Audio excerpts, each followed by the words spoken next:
विरारमध्ये आगरी सेनेचा सुपडा साफ झालेला आहे। कारण आगरी सेनेचे जे आहेत जयेश पाटील यांनी आपल्या जवळपास 350 कार्यकर्त्यांसह बहुजन विकास आघाडीमध्ये प्रवेश केलेला आहे।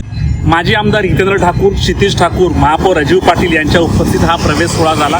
त्यावेळी खार्डी, कोशिंबे, विरार फाटा, वसई फाटा या परिसरातले जवळपास 400हून अधिक कार्यकर्ते आहेत त्यांनी हा बहुजन विकास आघाडीमध्ये प्रवेश केलेला आहे। जयेश पाटील हे आगरी सेनेवर मोठ्या प्रमाणावर नाराज असल्याचं बोललं जात होतं। मागील 2 महिन्यांपासून ते सक्रिय देखील नव्हते। यामागचं नेमकं कारण काय कळू शकलेलं नाही। तर आगरी सेनेचे जे कैलास पाटील आहेत आणि जयेश पाटील यांच्यामध्ये नेमका काय वाद झाला हे कळू शकलेलं नाही। परंतु यांनी जे आम्ही त्यावेळेला जयेश पाटीलांना विचारलं तुम्ही पक्ष सोडण्याचं नेमकं कारण काय, त्यांनी स्पष्ट कारण देत नसलं तरी बहुजन विकास आघाडी आणि हितेंद्र ठाकूर यांच्या कामाला प्रेरित होऊनच आपण बहुजन विकास आघाडीमध्ये प्रवेश केल्याचं त्यांनी सांगितलेलं आहे। यावेळी हितेंद्र ठाकूरांनी देखील त्याचं जोरदार स्वागत केलेलं आहे। स्वागत करत असताना तुम्हाला काहीतरी जबाबदारी देणार असता तर त्यांनी सर्वांपुढे शब्द दिलेला आहे आणि हा माझा शब्द आहे आणि येत्या काळात तुम्हाला चांगली जबाबदारी देणार असल्याचं हितेंद्र ठाकूर यांनी सांगितलेलं आहे। त्यामुळे विरार परिसरामध्ये आगरी सेनेचा सुपडा साफ झालाय असं म्हटलं तर चुकीचं ठरणार नाही। हा प्रवेश घेतल्यानंतर जयेश पाटील यांनी नेमकी काय माहिती दिली आपण ऐकूया। गेली अनेक वर्ष मी संघटनेत कार्यरत होतो। आज प्रथमच माझ्या राजकीय पदार्पण म्हणजे राजकीय पक्षामध्ये मी आज ऑफिशियली पक्षप्रवेश केलेला आहे। बहुजन विकास आघाडी या परिवारात मी प्रवेश केलेला आहे।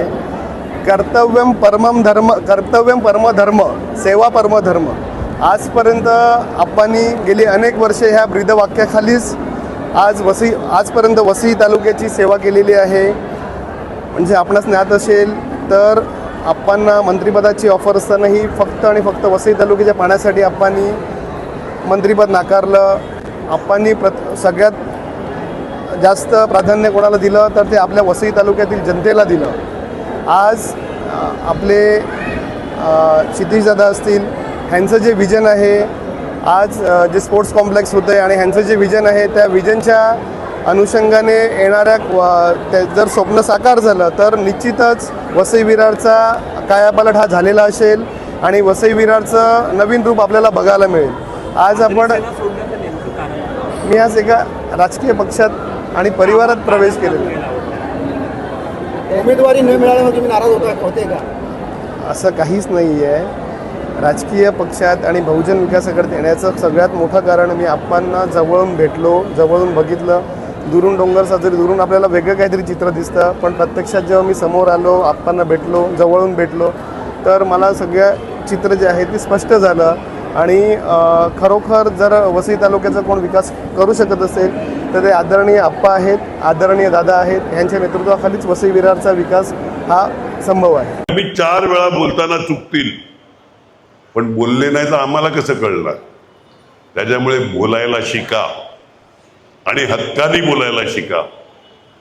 मला एक खात्री आहे का तुम्ही आल्याने आपली पक्ष संघटना फक्त वसई नाही तर आजूबाजूच्या परिसरामध्ये पण मजबूत होईल। आणि तुम्हाला इकडे एक सांगतो का आलेल्या कार्यकर्त्यांचा मान सन्मान राहील। जयेश आणि अर्चना तुम्हाला पण काही ना काही जबाबदारी। जयेश खात्री बाळग, तू रिकामी बसणारा माणूस नाही, त्याच्यामुळे जबाबदारी मिळेल तुम्हाला आणि योग्य प्रकारे तुम्ही ती पार पडतील अशी खात्री आहे। त्याच्यामुळे माझ्याकडून एक शब्द तुम्हाला देऊन ठेवतो आज का कुठे न कुठे यांचा विचार केला जाईल।